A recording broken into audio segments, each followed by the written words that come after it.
My name is Jason. I'm in my 4th year as a working professional. Recently, after working for 3 years at my first job since graduating, I resigned to take a sales position at a major food manufacturer for career advancement. Since joining the company 3 months ago, I've been able to build trust with clients using my natural communication skills, leading to excellent sales performance. I grew up helping out at my family's flower shop, which is probably why I've always had an exceptional memory and learned tasks quicker than most. Now, I use this knack for remembering things and the knowledge from our family business by bringing small bouquets to meetings with clients or preparing blue roses for those who are starting their own businesses. The blue rose signifies making dreams come true, so I always include a wish for their new venture's success along with a gift. Clients and business partners appreciate this thoughtful gesture, earning me a lot of respect and high regard. Consequently, I'm held in high esteem by my peers and even by managers from other departments, as they begin to see me as a competent and reliable individual. However, there's one person who doesn't seem to appreciate my work and seems to have it out for me. My boss, Michael. Every day, he sets unrealistic expectations and berates me if I fail to meet them. Today, after 5 p.m., as I was about to leave, Michael called me over. "Hey, Jason, I'm going to let you in on the meeting with them foods the day after tomorrow. I need you to prepare the presentation materials," he said. "A meeting? Oh, the day after tomorrow. What, you got a problem with that? I'll review the materials, so have them on my desk before work starts tomorrow." But I thought I was off that project. "Shut up. Don't give me any lip. I've emailed you all the details. Remember, it's due by 8 a.m. tomorrow." This is just unreasonable. "What? Can't handle it? You're really useless, aren't you?" Damn it, not this again. I'm giving you a chance to be involved in a major project, and you don't even have the ambition. Newbies like you are just worthless. Fine, I'll have the materials ready by 8 a.m. tomorrow. Just do what you're told from the start. Thanks, I'm off then. Bye. Michael seems to exploit my competitive nature by provoking me with challenging tasks, offloading his responsibilities onto me, the newcomer. This kind of harassment had become a daily occurrence. It seems the simple reason behind this is that Michael used to be the star employee until I joined, and he's frustrated that I'm now getting all the attention. In other words, it's jealousy. As my presence in the company garners more attention, Michael feels his own presence diminishing, leading to such harassment. Sighing, I reboot my turned-off PC to check the email from Michael. Preparing myself for an all-nighter. A year into enduring Michael's constant harassment, a new recruit named Lucas joined the sales department. Being the closest in age and having a good sales record, I was appointed as his mentor. Lucas was a quiet, earnest young man, not the most efficient but very diligent and careful in his work, which was commendable. I did my best to guide Lucas, who was struggling to learn the ropes of the job. Thanks to this, about 3 months after Lucas joined, he had grown capable enough to secure contracts and even win some new business without my accompaniment. As Lucas became more proficient, we worked closely together, checking on our progress and holding meetings, making for busy yet fulfilling days. Eventually, I noticed that Michael's harassment had subsided. Come to think of it, Michael hasn't been giving me impossible tasks lately. Impossible tasks. Before you joined, since I was a newcomer from another company, Michael used to harass me by assigning me to endless projects or burdening me with an unreasonable number of accounts. Is that so? It's silly, really. He was probably jealous of my sales performance. Well, it helped me improve my multitasking skills. Jason, you're impressive. I just wanted to make a good start in my first year after switching jobs, so I was really determined. Lucas, are you feeling all right? You look pale. No, it's just that. During our casual chat after a meeting, Lucas's expression darkened when I mentioned Michael. Curious, I pressed for details and discovered that Michael had shifted his target from me to Lucas. I was shocked to learn that Lucas had been facing harassment from Michael in my absence. When you're out visiting clients, Michael clearly assigns me tasks that should be his responsibility. The deadlines are tight, and if I'm even slightly delayed, he calls me slowpoke or useless and berates me. I had no idea. Sorry for not noticing sooner. From now on, if you're given an unreasonable workload that exceeds your capacity, please consult with me immediately. Thank you so much. Michael won't listen even if you refuse. He keeps piling on the work, doing who knows what himself. Let's handle this together. And if it gets too much, we can escalate it to someone higher up. Okay. A few days after this conversation, as I began to subtly support Lucas, Michael didn't take kindly to it, and the harassment escalated. The tasks assigned to Lucas started to include those that should have been handled by Michael, who was at a managerial level. Of course, these were tasks that Lucas, still a newcomer, had yet to learn. Michael, displeased that Lucas sought my advice, started to harass us both blatantly, intending to trouble us. Naturally, this meant I had to take on a significant portion of Michael's work that Lucas couldn't handle. Despite being blameless, Lucas felt inferior and guilty towards me. He was thriving and enjoying his work, but being overwhelmed with tasks not meant for him led to an increase in mistakes and a loss of confidence. I couldn't stand the situation and confronted Michael directly while trying my best to support Lucas. Michael, I can't accept the way you're allocating work. What? You two are just too incompetent, so I'm trying to train you. Enough. Both Lucas and I are swamped with our own tasks. This is going to affect our clients as well. That's the problem. You're both too slow. Make sure not to inconvenience our valued clients. Michael dismissed my complaints, leaving the two of us overwhelmed with work. Then, an incident occurred. Hey, Michael, where are the documents for today's meeting? I left that to Lucas. Hey, Lucas, bring the documents, quick. I'm sorry, the documents aren't ready. What? I was counting on you, weren't I? Yes, but I was only assigned this task yesterday evening, and there wasn't enough time. Don't give me excuses.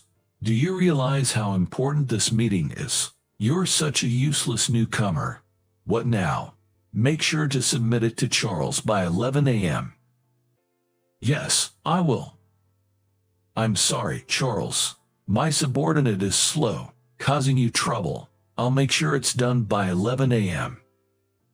All right, I'm counting on you. Of course. It turned out that the documents for a crucial meeting scheduled at 2 p.m. today hadn't been prepared. This was a task originally meant for Michael, which he had dumped on Lucas the previous evening. Smirking, Michael shifted the blame and made excuses to Charles before returning to his desk. Seeing Lucas looking distraught and close to tears, I offered my support. It's okay. We have 2 hours until 11 a.m. We can make it work. Could you handle checking my emails and dealing with urgent estimates while I work on this? Yes, I will. I then worked frantically on the documents. Next to me, Lucas was handling the tasks I'd asked him to do while progressing with his own work, a look of desperation on his face. Even then, Michael passed by Lucas's desk, sneering. "Newcomers are really useless, aren't they?" Lucas ignored him, but I could tell it was affecting him. "Don't mind what Michael says. Let's make sure we succeed. It's going to be okay." "Thank you so much, Jason. Focus now. We don't have much time." Yes. Somehow, we managed to complete the documents by 11 a.m. Charles was impressed with the quality of our work, and the afternoon meeting was a success. After the meeting, Charles praised the documents and presentation. By the time we returned to our department, Lucas looked much better, which relieved me. Phew, that was close. Things always seem to work out. Thank you so much for your help. It's my duty as your mentor, but as for Michael, that's enough. I won't let it slide any longer. I'll definitely bring this up during the next performance review. I agree. I won't forgive him either. Huh? It was surprising to see Lucas, who's always been mild-mannered and kind, hardly ever speaking ill of anyone, say "I won't forgive him" with a sly smile. As we returned to the sales department, Michael approached us with a smirk. "What is it this time, Michael? I heard the deal somehow went through." "Yes, we've secured the contract, so there's no need for concern." Hey, Lucas, got bailed out by Jason again, huh? Lucky you, but you're still slow, and as a newbie, you're just not cutting it. I've already submitted the lowest possible performance review for you." "Wait a minute, Michael. Your behavior lately is unacceptable." "Jason, getting a little cocky just because you can do some work.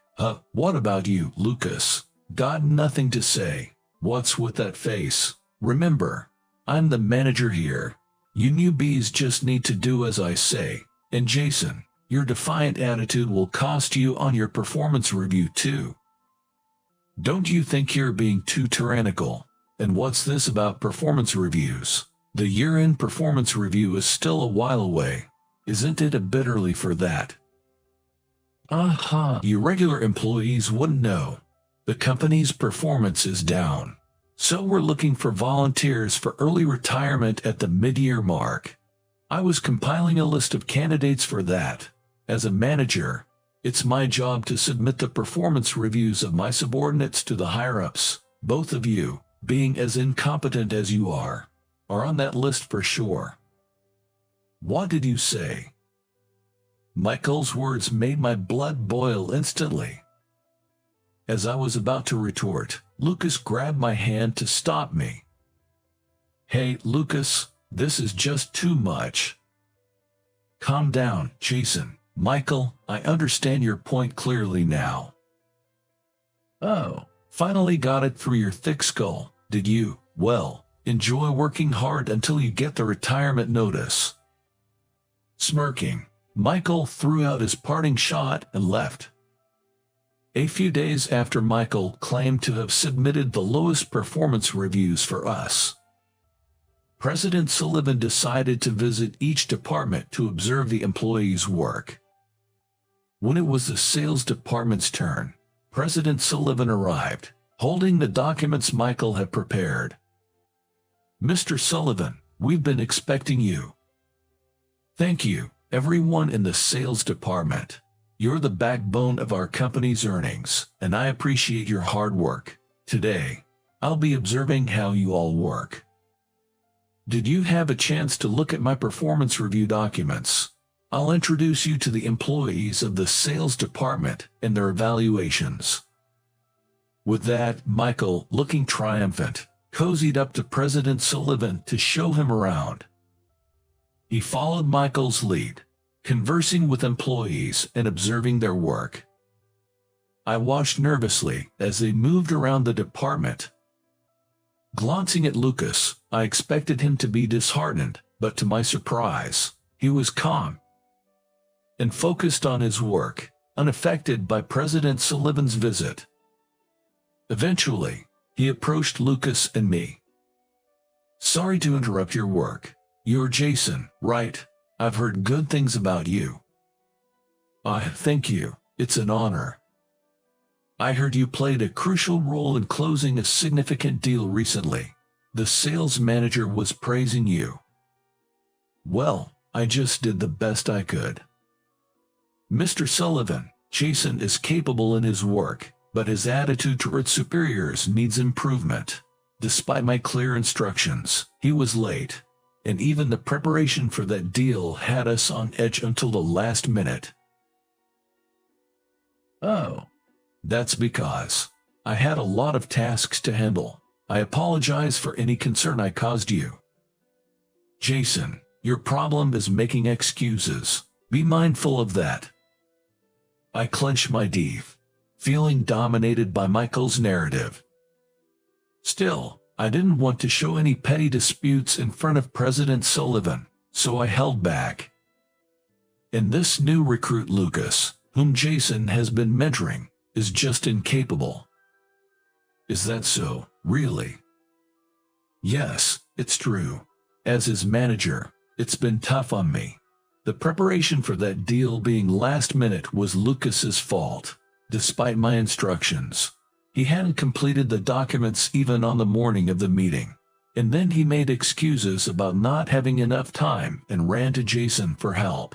He's slow and just a hassle to deal with. He's a prime candidate for voluntary resignation."